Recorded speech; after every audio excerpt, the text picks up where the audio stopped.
여러분 반갑습니다. 차트는 상식이다. 차상식입니다. 자, 현재 비트코인이 83K 구간까지 반등하게 되면서 이 지난 저점이었죠. 이 81K 라인을 정확하게 지지를 해줬고 이 구간에서 쌍바닥 흐름이 나타나게 되면서요. 우려했던 이 80K 이하로의 흐름은 아직까지 나타나지 않은 채로 위쪽에서의 상승 추세 흐름 이어가고 있는 모습이다. 살펴보면 되겠습니다. 이따가 또 추가적인 내용 말씀드리겠지만 이 지난번 텔레그램상에서도 이 82K 구간에서의 적극적인 공략을 해야 된다 말씀을 드렸는데 그대로 적중한 상황이다. 다시 한번 강조를 드릴게요. 자, 이러한 상황에서 오늘은 두 가지 중요한 의제를 가지고 여러분들에게 향후 비트코인의 82K 관련된 내용과 더불어서 흐름들 살펴볼 건데요. 자, 첫 번째로는 이 최근 SEC 쪽에 이 새로운 신임 의장이 당선이 됐죠. 이 폴 애트킨스라고 하는 인물이 친암호화폐 정책을 펼치게 됨에 따라 앞으로 이 시장에 대한 우호적인 환경이 만들어질 것으로 예상을 하기 때문에 이 내용 한번 짚어보도록 할 거고요. 자, 두 번째로는 이 기술적인 파트 관점에서 현재 82K 라인을 지지한 이후 이 다음 저항 구간은 어디가 될 것인지 좀 면밀히 체크를 하면서요. 이번 4월 초중순 사이에 향후 비트코인의 방향성 다시 한번 말씀드리도록 하겠습니다. 자, 영상 본격 시청하시기 전에요. 구독, 좋아요 한 번씩 부탁드리도록 하겠고요. 자, 먼저 기사 하나 살펴보도록 할 건데요. 자, SEC의 애트킨스 새 위원장이 앞으로 감독 시스템에 대해서 전면 개편을 들고 나섰습니다. 자, 특히 2022년부터 2008년까지 SEC 위원을 지냈던 게 이 폴 애트킨스입니다.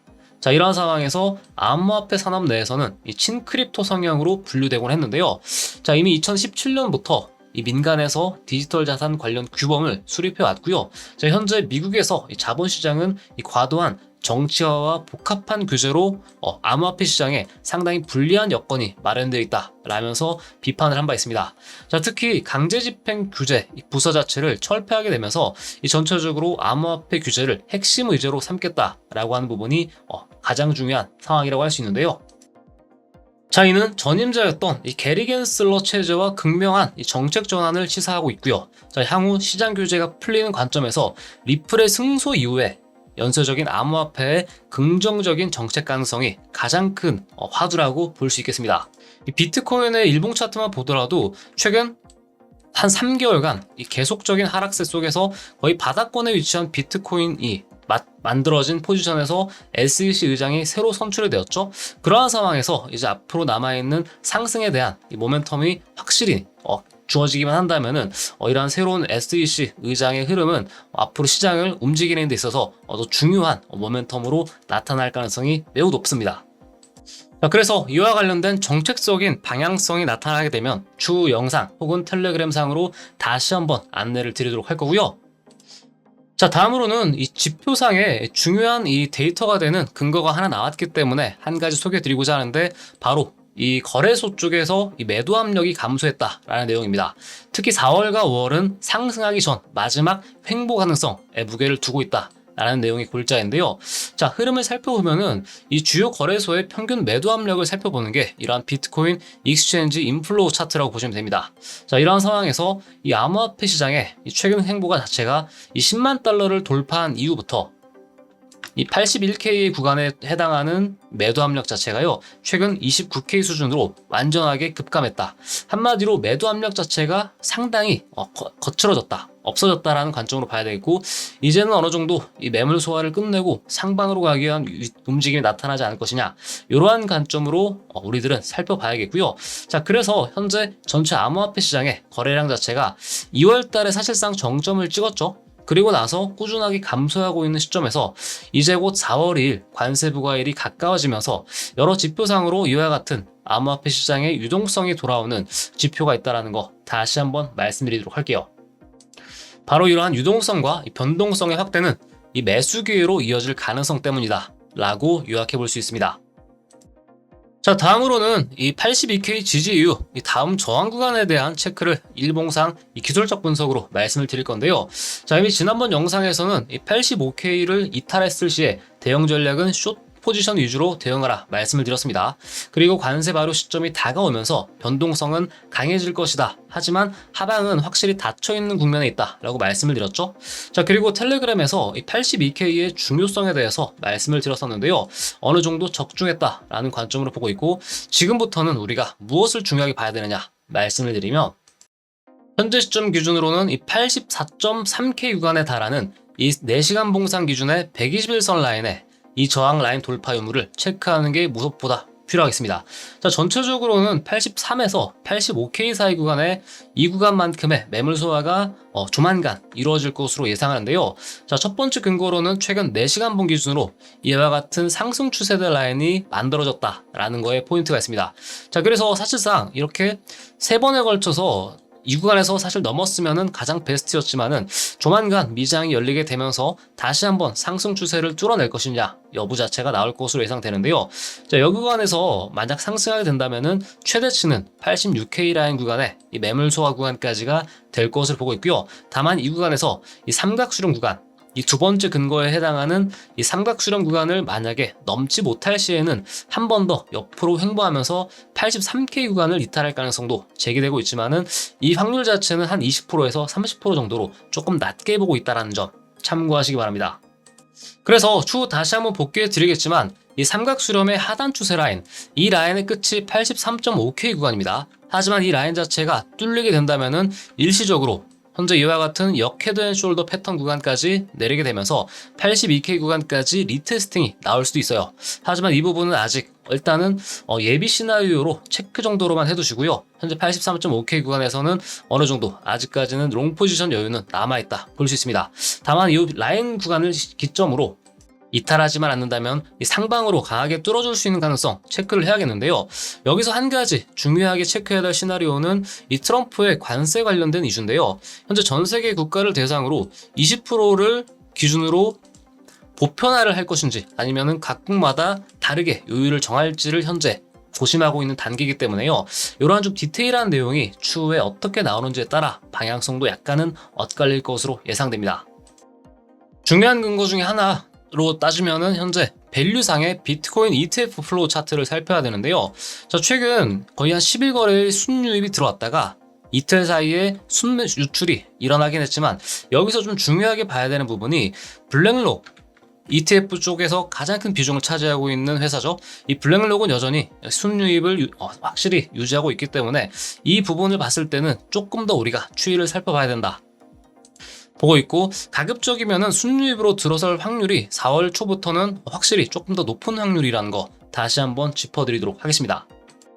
1시간 봉 차트로 보면은 이와 같이 단기적인 이 81K부터 84K까지 이격이 일부 발생한 모습이긴 하지만, 여전히 노란색 선 안에 있는 이 삼각수렴 라인 구간의 중단, 거의 꼭지점 부근에 다달라져 있기 때문에요. 방향성 자체가 곧 있으면 나타날 가능성이 높은데, 제가 말씀드렸던 83.4K 구간, 요 라인은 일단 강하게 지지가 나와주고 있죠. 추후 이 부분은 실시간으로 다시 한번 타점적인 특이사항 나오면은 텔레그램 상으로 혹은 추후 영상으로 다시 한번 복귀해 드리도록 할 거고요. 아무쪼록 현 기준에서는 이 83.4K 라인 이탈하지 않는다면 여전히 상방 관점 유효하다라는 거 다시 한번 강조를 드리도록 하겠습니다. 자, 다음으로는 매매 팁과 관련된 안내를 드릴 건데, 자, 지난번 이동평균선 밀집도 관련된 내용을 안내 드렸었죠. 자, 오늘은 패턴 분석에 대한, 그리고 그 안에 그 가운데에서도 삼각수렴에 대한 부분을 조금 더 실용성 있게 다뤄드릴까 합니다. 자, 어림짐작으로 삼각수렴에 대한 기본적인 용어는 많이들 들어보셨을 텐데, 실전에서 좀 확률적인 부분을 좀 간과하시는 분들이 많아서요. 오늘은 이 삼각수렴에 대한 이 확률적인 부분 자세하게 다뤄보도록 할게요. 자, 삼각수렴 패턴은 가격 변동성이 줄어들면서 이 특정 지점으로 수렴하는 것을 의미하는데요. 이와 같이 일반적인 삼각수렴이 있고, 그리고 하락 삼각수렴, 그리고 상승 삼각수렴, 이렇게 우리가 구분 지어 볼 수 있습니다. 자, 첫 번째 삼각수렴의 경우는 기본적인 용어예요. 이 상방과 하방으로 움직일 수 있는 확률 자체가 5대5로 갈린다 정도로만 봐주시면 되는데, 자, 중요한 건 여기서 이제 하락 삼각과 그리고 상승 삼각에 대한 부분입니다. 자, 먼저 이 하락 삼각수렴에 대한 부분은 상승과 하락으로 주가가 움직일 확률 자체가 일단 전체적으로 하락 확률이 한 6에 가깝다 정도로 우리가 이해를 해볼 수 있겠고요. 혹은 반대로 삼각 이 수렴 상승 구분의 부분에서 봤을 때는 오히려 여기서는 이 7대3, 6대4 정도로 상승에 유리한 조건의 이 상승 비율이 나타난다 볼 수 있겠습니다. 아주 미묘한 차이다라고 볼 수도 있는데요. 제가 이 삼각수렴을 중요하게 생각하는 이유는 따로 있습니다. 이 바로 이 손익비 측면에서 굉장히 우수한 방식이라서 그렇습니다. 특히 이 손절은 좀 작게, 다만 익절은 더 크게 할 수 있는 이 손익비 관점에서는 매우 우수한 패턴이기 때문에 이 삼각수렴이 나올 때마다 손절가만 명확하게 잡는다면은 이 비교적 높은 수익률을 가져갈 수 있는 패턴 분석이다라고 볼 수 있습니다. 그래서 여러분들에게 꼭 소개를 시켜드리고 싶었고요. 앞으로 영상에서도 이 틈틈이 차트 분석할 시에 예시를 들어드리면서 안내할 예정이니까요. 적용해보고 또 학습해서 본인 것으로 꼭 만들어 가시기 바라겠습니다.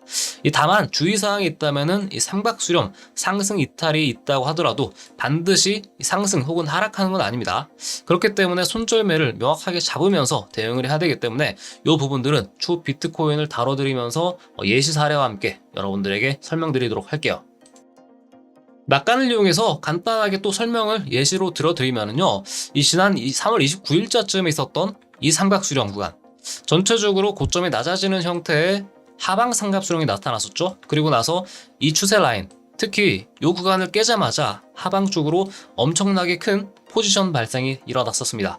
그만큼 이 라인 구간을 이탈하는 시점부터 숏 포지션으로 스위칭을 했다면은 단기에 큰 수익을 얻을 수 있는 구간이 나왔었겠죠.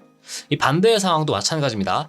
현재 제가 보고 있는 삼각수렴 라인, 이 라인도 현재 상승 쪽에 있는 상승 삼각수렴 구간인데, 만약 이 라인 자체를 이탈하지 않는다면 위쪽으로 크게 열려있는 손익비가 예상되는 구간이기 때문에 이러한 관점에서 우리들은 삼각수렴에 대해서 분명히 숙지를 해야만 한다, 이렇게 말씀을 드릴게요.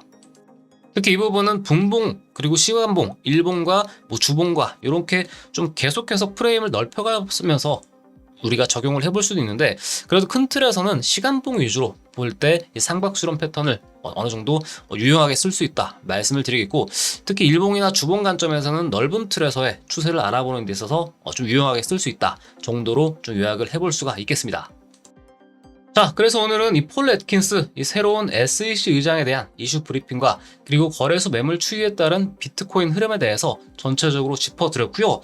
자, 기술적으로는 이제 84K 구간, 이 구간에서의 변곡점 부분이 발생 가능성을 체크하면서 앞으로 우리가 어떻게 대응해야 될 건지 전체적으로 안내를 드렸습니다. 여전히 저는 롱 포지션 유지의 전략이 86K 구간까지는 유효하다라는 관점으로 보고 있고요. 또 이 구간으로 올라갔을 시에 이 라인 구간에서는 다시 한번 이 관점이 유효한지 혹은 폐기돼야 되는지 그때 가서 또 서술해 드리도록 하겠습니다. 아무쪼록 오늘 내용 준비한 건 여기까지고요. 저는 또 다음 시간에 뵙도록 하겠습니다. 시청해 주셔서 감사합니다.